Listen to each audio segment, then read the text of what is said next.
the only time I have alone with my new Dell, and I love it. I got into computer games at a young age. Apart from my nuclear purple Game Boy Advance, the only console I ever actually played was a PlayStation 3 I got when I was 13. But the computer? I was playing computer games since before I could read. My dad's a big tinkerer, and for the majority of my childhood he was upgrading and modifying his own computer to be able to play the top games of that year. And my brothers and I would always get the old hand-me-down parts. In addition to having the second best computer in the house, we also got whatever games came with the parts he bought. One game in particular I remember vividly. A little game called Sacrifice. The gods are four, whose works grow cold, as one betrays their laws of old. Then dark grow deeds and darker hearts, for lost to all are holy arts. A vagrant comes amidst this gloom to seal the gaping maw of doom.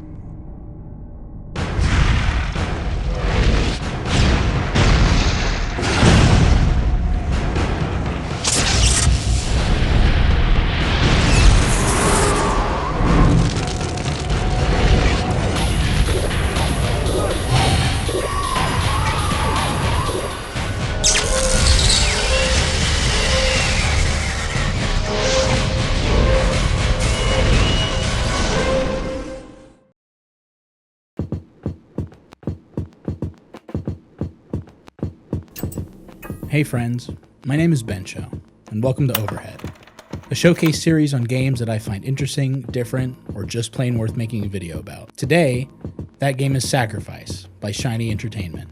One of my first ever computer games I ever played, and also one of the strangest. I'll be giving you a brief glimpse into the story and gameplay of Sacrifice, along with an in-depth look at its production, reception, and strangely enough, its ultimate commercial failure.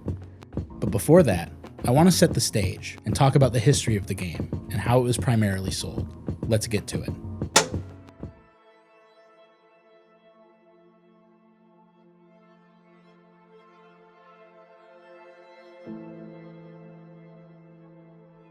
Earlier I mentioned that I got Sacrifice from a graphics card bundle.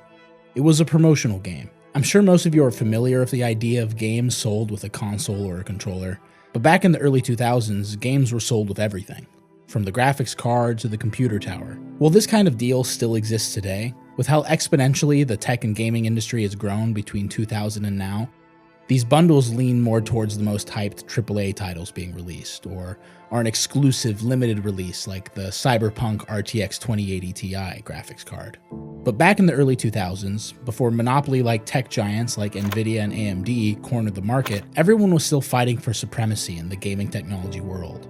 There was so much space for refinement in computer parts that companies were constantly creating new methods to increase performance and speed, and therefore, it felt as though a new graphics card or CPU would come out every other month. There wasn't a set-in-stone standard for game compatibility back then, and while there were APIs like OpenGL that sought to bridge the gap between hardware and software, the technology was still so young that companies were still fighting to corner the market. So devs still had to test their games on a large variety of hardware before they could ship. And as a consumer, there was an expectation that your next PC upgrade would cause compatibility issues with games you already owned. This created a problem that these tech companies had to solve. If consumers had to jump through hoops to keep playing their games on new hardware, less tech-savvy customers would be less inclined to upgrade. So to remedy this, one of the easiest methods companies like 3DFX would employ was to contract game developers to make games that are guaranteed to work with their product. Flight simulators and racing games would be paired with joysticks and controllers, and graphics card would be paired with a game that would run with no issue on the new hardware. I had to have only been 6 or 7 when my dad got his brand new 3DFX Voodoo graphics card that came with Sacrifice. I remember it like it was yesterday. The 3DFX Voodoo series of cards always featured these high contrast, technicolor, sweaty faces on them with piercing, intense stares, and I loved the box art so much as a kid. Something about it just screamed gaming to me. This high octane, ultra sci-fi, ultra fantasy power trip world where you were sold this idea that you were plugging in some sort of fucked up power rune into a metal box, and by doing so, unlocking the secret extra extreme graphics that the man didn't want you to see. I got a majority of my early childhood games from these graphics cards. But while a game being shipped with a GPU was common, it was more cost-effective and time-efficient to provide a demo to an upcoming game than a full one. I'd play demos for games like Shipwreckers or a chicken-themed breakout game that I can't for the life of me remember the title of. Sacrifice was, however, the very first feature-length game that I ever received from these bundles. But what even is this game?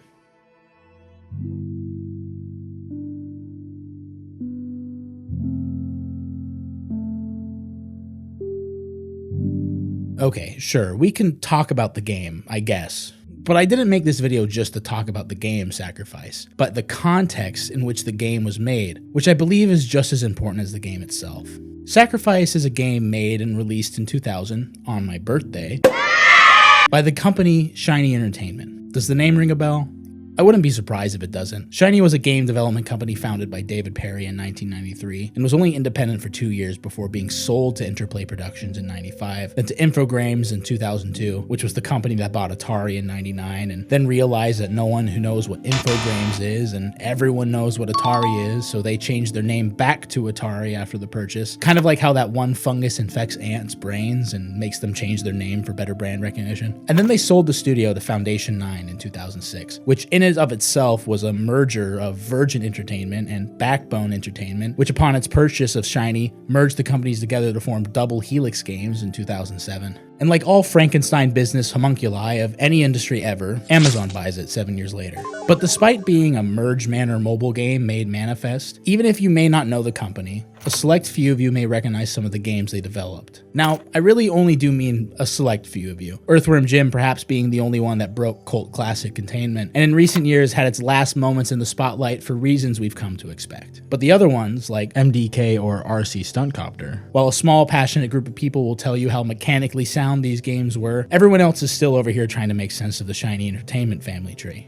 To get to the point, Sacrifice was a game made in one of the brief windows of time Shiny Entertainment was actually making games as just Shiny Entertainment. And that's important, because this was a promotional game. Like I mentioned earlier, Sacrifice was offered with 3DFX's Voodoo series of graphics cards, although I couldn't find which one in particular. And promo games and demo discs made up a majority of my childhood PC video games. In my experience, games that come with graphics cards are done so for exclusively one reason, and you may find a hint to what that is cleverly disguised in the name. You see, when I was looking into the history of the game, and specifically Shiny Entertainment between the years of 98 and 2002, I kept seeing a reference to tessellation. In both Sacrifice and a few games before it, they were boasting their use of this mythical tessellation quite a bit. Tessellation, for those who are wondering, is, not to be dramatic, but it's pretty much the one and only reason we can have 3D games. And to describe it in a way only an idiot who doesn't know what he's talking about can describe, tessellation is the process of dynamically increasing or decreasing the number of polygons a 3D model utilizes. To give an example, let's say you're playing 3D Circle 2, the Sphere, and you're standing next to the titular 3D circle from the series of the same namesake, and you decide to bravely walk away from the sphere. Instead of forcing your poor GPU to render all 3 million of the beautiful polygons that make up the surface of the sphere at a distance that those individual faces cannot be properly appreciated at, with tessellation, we can make it so that polygon count drastically lowers or raises based on distance. So instead of rendering 3 million polygons very far away, the GPU only has to render maybe 8 or 12, cutting your graphics card a little slack while also keeping your computer from turning into a space heater. So to bring it back, Sacrifice was toting its use of tessellation to allow their game to have more graphics for less work. To 3DFX, Sacrifice was effectively a tech demo, a creative way to convince consumers and retailers alike that the graphics card that it came with could handle the extreme 3D graphics of the future. Why does that make Sacrifice so special though? Well,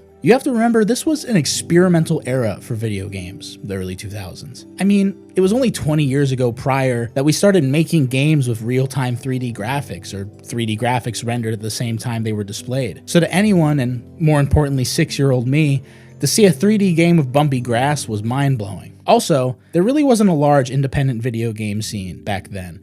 The AAA gaming market was really the only gaming market, and it was chaotic. Since it was during a decade of extreme technological growth, things moved too fast for anyone to get a handle on what worked and what didn't work. So publishers and manufacturers would more or less trust developers to create games that made them look good. And while corporate meddling was still very much a thing, in Sacrifice's case, this didn't really happen.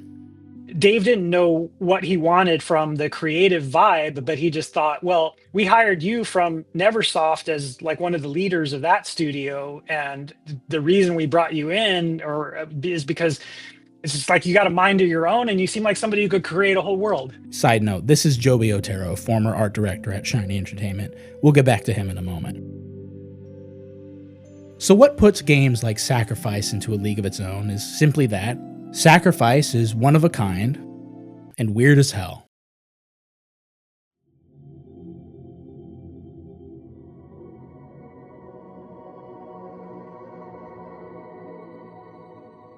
Sacrifice is a third-person, real-time strategy game, where you play as a powerful wizard commanding platoons of fantasy creatures while attempting to defeat another wizard by destroying their home structure, called an altar. It can be played with up to 4 players in a multiplayer PvP game mode where you all fight to destroy each other's altars, but there's also a story campaign that I will be covering here first before I get into the mechanics. The game begins at the end. Your character, Eldred, a powerful wizard from another world or dimension, walks the barren and rotted landscape of what used to be fertile land, pondering where it all went wrong. I begin to think the cause of this destruction cannot be other than myself. Master. My dark experiments come to a most wicked end. When he runs into an old sage Mithras and immediately starts trauma dumping. We then enter a flashback as Eldred recalls how it all began. In the realm that was my home, I had devoted my life to study of the arcane. No pursuit was too perilous. No sacrifice too great, until, well, under the many heavens and in the many worlds, there are darker things than men may dream of. By mere good fortune, recent experiments in conjuration had ensnared me, this imp. Only through his guidance was I able to travel across the astral void, and that is how I came here. Let's stop here for a moment. Let me just say the voice acting and writing in this game is incredible, even after all these years. And it's got such an insane, star-studded cast for what it's worth. You've got Tim Curry as the voice of Stratos, Brad Garrett from Everybody Loves Raymond as James, Jennifer Hale, one of the most renowned voice actors of all time as Persephone. The list just goes on and on. It's at this point you're given a choice of which god you wish to aid, and which one you side with ultimately decides what spells and units you'll have access to as you play the game. You're able to shop between the different gods for the first few missions, but it does eventually lock you into one faction as the story progresses. The story doesn't change too dramatically between each god you choose. Besides a handful of different missions and small story tangents, they ultimately converge into the same final boss fight. I'll be covering the broad strokes here. The footage you'll see is from Stratos' questline. I chose Stratos because he's voiced by Tim Curry. I'm escaping to the one place that hasn't been corrupted by capitalism. And he looks like a big airhead. So the story more or less goes as follows. Spoilers ahead.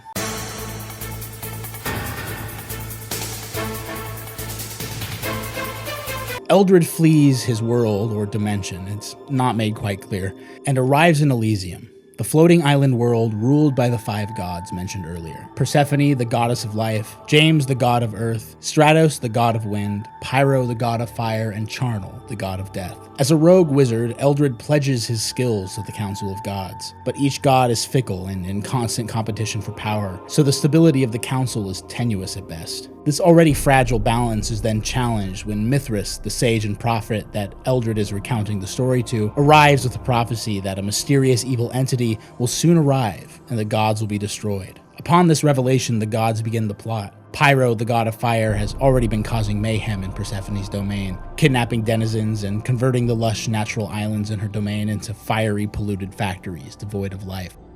The gods begin to split into teams. Pyro and Charnel team up pretty early, and in response, James, Persephone, and Stratos make an alliance of their own, though Stratos has his own goals. This is where it branches off a little. Each god has their own master plan to destroy the rest of the gods and in some way the world. Other than James, he just wants his mom and 4 dads to stop fighting. And also Charnel, in a clever little surprise. He's the god of suffering, and he doesn't want to end the world because then the suffering would end. Let me assure you, I do not want to destroy the world. That's where all the best slaughter takes place, you know. During these missions, Eldred is blindsided by a surprise visit from the demon Marduk. It's at this point we learn that Marduk is what Eldred has been running away from, and was the reason for not only the destruction of his world, but the destruction around him and Mithras in the beginning of the game. Back in his home dimension, Jera, Eldred was an advisor to a child king who died young and left the kingdom in Eldred's hands, and the people revolted. In a vain attempt to seize power back, he turns to the dark arts and summons Marduk to destroy his enemies. Marduk, in traditional demon style, over-delivers, destroying not only his enemies but the entire world as well. Eldred then flees to a different dimension in hopes of escaping the apocalypse that he brought on, only to now be confronted once again by Marduk, who plans to do the same to this world. It cannot be. Marduk. Greetings, old friend, but they call me Asher here. Why have you come? Our bargain is incomplete. You destroyed everything. The very earth was crumbling beneath my feet. Do not blame yourself overmuch. The doom of Jera was preordained.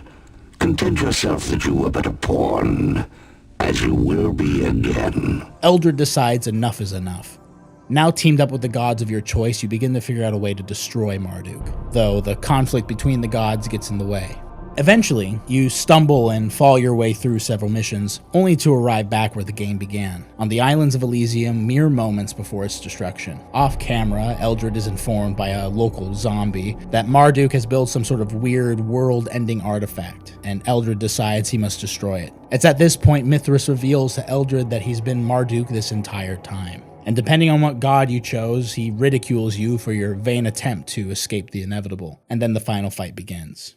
But I know I must destroy him. Because you hunger for his power. Because he will destroy the world. No! Deny it no longer. If you cannot admit the truth, I will force you to face it.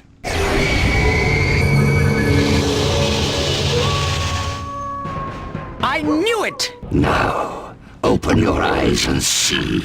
I am no mere Marduk. My names are countless, my age beyond reckoning. I am the embodiment of all creation's ills, and my purpose is but a simple one: to annihilate all that is unworthy, all that is a reflection of myself.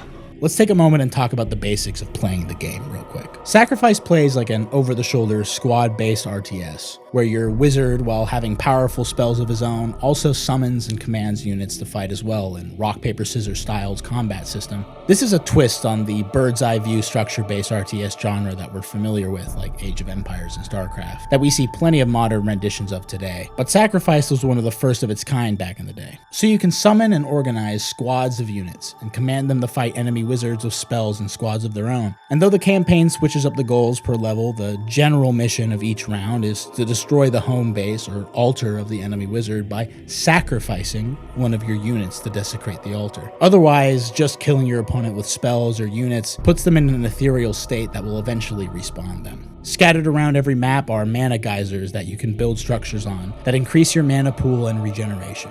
Mana is your key resource for doing any of your wizardly tasks, and second to that is your souls. These are the currency used to summon units. Units cost varying amounts of souls based on strength, and managing this currency is one of the most important tasks in the game, because if your unit dies, they drop the souls used to summon them. Then you can easily pick them up, but the enemy units drop souls as well, that if you can prevent the enemy wizard from gathering them during a fight, you can then capture the enemy souls and convert them to your side. A strategy that I used almost exclusively to beat each level, because once I had sucked the enemy wizard dry of their souls, they were made pretty much useless and had to sit in the armchair in the corner and watch me desecrate their altar.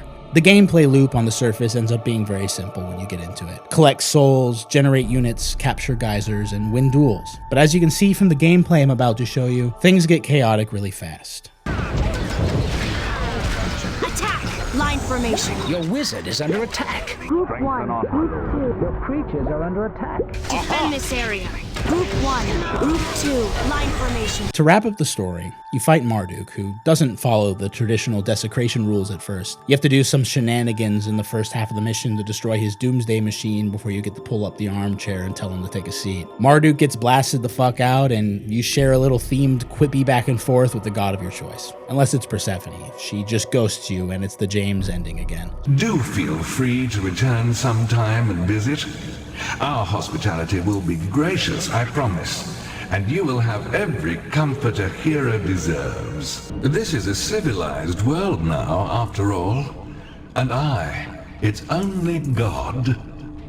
So that's Sacrifice, one of the highest rated games of all time and one of my very first PC games. But I'm going to be honest, something just doesn't sit right with me. You see, upon its release, Sacrifice was a critical success. It won IGN's Best Strategy Game of 2000 and was nominated for Best PC Strategy Game, Computer Innovation, and PC Game of the Year. Yet it was considered a commercial failure. The wiki page for Sacrifice, along with a handful of IGN and RPS articles I read on the game, were twinged with bittersweet prophecies of the end of an era in industry classics. An article on Rock Paper Shotgun written in 2008 by Kyron Gillian states, "Sacrifice had no future. It was ending. It was the end of Shiny as a true creative force. It was the end of a certain period of PC games, where their budget to allow real production values was spent on something so self-evidently quirky. In other words, there's this nagging sensation we'll never see its like again."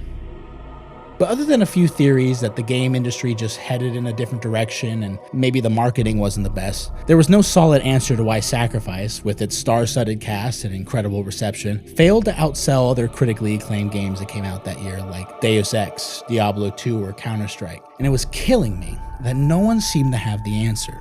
So I decided to get to the bottom of it myself.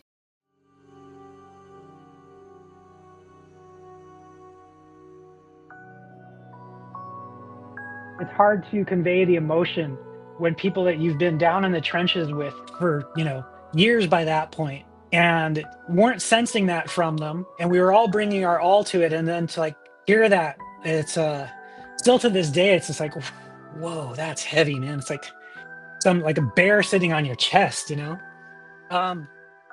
This is Joby Otero, the guy I showed a clip of earlier, the art director on the Sacrifice team at Shiny Entertainment.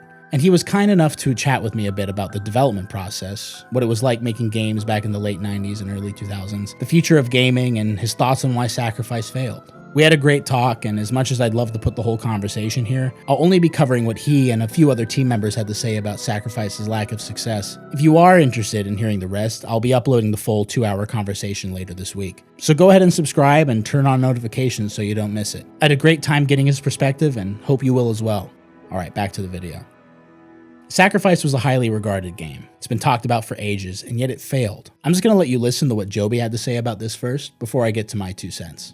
I think there's a number of components to why it didn't break out. And I'll start with the one that was the biggest learning for me, and I take the most responsibility for, just fucking weird. I was just wrong that if it didn't matter if I just let it all out, exactly what I want, did it with enough quality to where you could not ignore that it was something different, and maybe it's not your taste, but it's pushed so far, you got to see where that is, that the players are going to come to it just because it's like such a spectacle of weirdness. I was just wrong about that. I had a lot to learn about what's actually marketable. I don't think that's the biggest thing in the long run, but I think it was one of the big ones. It was a very tough pill to swallow because there were people on the Sacrifice team that by the time we were a few months from launching were telling me that it's hard to convey the emotion when people that you've been down in the trenches with for years by that point and weren't sensing that from them. And we were all bringing our all to it. And then to hear that, it's still to this day, it's just like,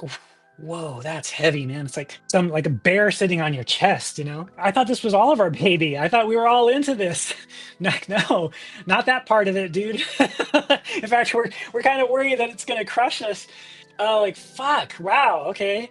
That was a wake-up call. So I do think that was a commercial factor. The biggest, probably not, the marketing. So the Messiah game at Shiny had been launched, I think, a year before Sacrifice. We used some of the same technology. So at the time, though, the press was all about the Messiah engine. Witness. Messiah.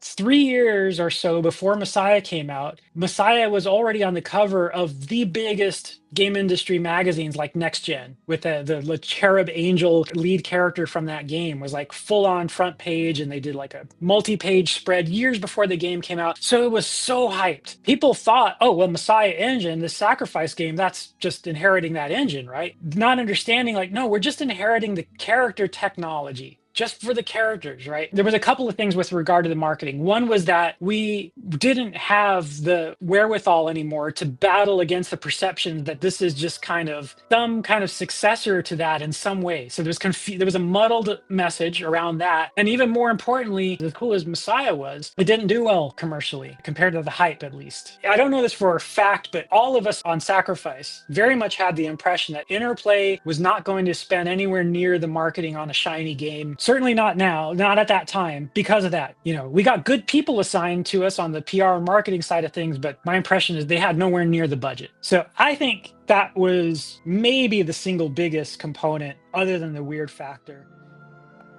Sometimes the answer is as obvious as it seems, at least in part. When I asked this same question to David Perry, the CEO of Shiny, and Martin Brownlow, the lead developer and creator of the concept for Sacrifice, they shared very similar insights about the failure of the marketing. And maybe that's just it, and there's no real monumental mystery to its failure that hasn't been found out yet. But I want to talk about something that both Joby and Martin independently stated for both Sacrifice's visual and game design, that they believed the weirdness of the game was also a contributing factor. Joby's critique of the creative vision, as you just heard now, and Martin stating, "We tried to straddle the FPS and RTS genres. In doing so, we missed some important features of each. The lack of strafing movement put off some FPS players. The lack of bird's eye views for issuing commands to your units was jarring for RTS players. The limited number of units was probably off-putting to someone who used to StarCraft or Total Annihilation style gameplay." And if I could just stand on my soapbox here, I want to talk about this for a moment. First of all, if you're an artist or a creator, you can empathize with their self-criticism. I know I do. There's this innate part of creating something that demands you be dissatisfied. It's important to the creative process. It's this dissatisfaction that drives us to improve in the search of fully realizing our vision, and it's good, and it's healthy, for the most part. But the creative process is very intimate and time-consuming. You develop a connection to the project by working with it so closely, and it becomes personal and a part of yourself. So when you put that project or art piece, or in this case game, out in the world, and suddenly complete strangers who have absolutely no clue how much time and energy and effort it took to create it, who are seeing it for the first time, just rip it apart, or just bring an entirely different worldview to the conversation, you can't help but get this feeling in your gut that somehow you did everything wrong. Because it's like a child to you at that point. You raised it and nurtured it, and suddenly someone can just come along and beat the ever-loving shit out of it and tell you it's trash. And what's even worse, and what happened with Sacrifice, is that everyone had nothing but nice things to say about the game. It was met with glowing reviews all around, but then it didn't sell. It's like everyone gathered around to applaud a beautiful cake you baked, but then when you stand back to let people take a slice, suddenly everyone disappears. At that point, many people, myself included, stop and ask, "Oh my God, was I really so blind? It all seemed so great when I was making it. Everyone seemed so excited about it. Maybe there was something I missed." Now, this doubt fuels most people to do better, but it can be crippling as well.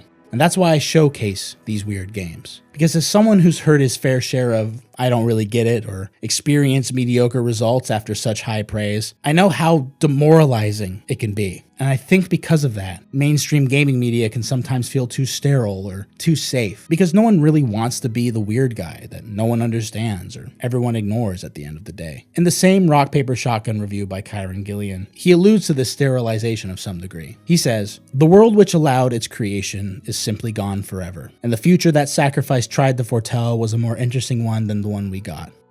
The early 2000s were this period where so much was changing and advancing in technology and the internet. No one had a clue what they were doing. So games like Sacrifice were being made left and right by companies we would call AAA today. And publishers were taking gigantic risks on every game they bankrolled because no one could tell what would sell or not. But it got to a point where enough games like Sacrifice were harder to invest in. Although the majority of those that played them loved them and still love them today, the profits were just not going up enough.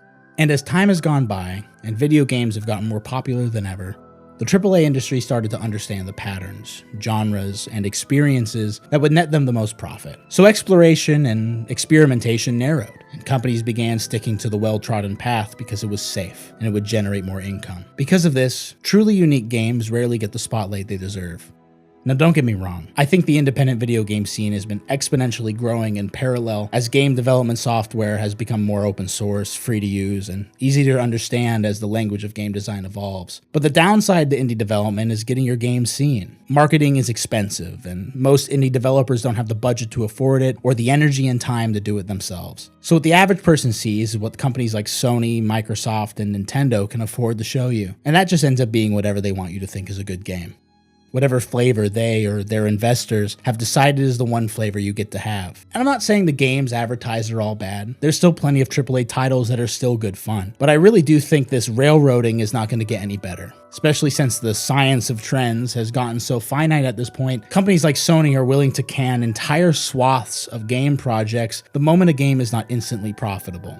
So there needs to be a voice for the games that otherwise wouldn't get the recognition they deserve. And it's important to remind everyone that original ideas and unique games like Sacrifice are being created every day and are everywhere all around us. It's up to me and you to prove that the future doesn't need to be what they tell us it will be. The greatest games of our time don't need to be the Elden Ring DLC, or this year's remake of a remake of the 7th Final Fantasy game. The next great game might be right under our noses, sitting in the box of a Voodoo 4 4500 AGP graphics card.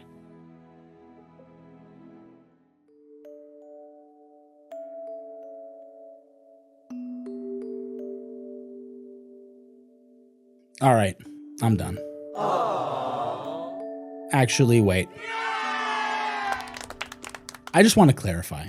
I love Sacrifice. It's a defining game of my childhood and still a fun game to play today. But it's not without its faults. It's a hard game. A lot of games for that time were just so hard, and this one is no different. Weird camera controls make it hard to command units, AI is a little janky, and it's hard to tell what your objectives are. It's also old, so some of you might run into a lot of issues trying to run it, but it's one of a kind, and I guarantee you've never played anything like it. That's all I gotta say. Sacrifice is $10 on GOG and Steam. I highly recommend you play it. And if you like it, tell your friends, or anyone else for that matter. Very passionate people put a lot of love into this game, and it deserves more eyes on it, even after all this time.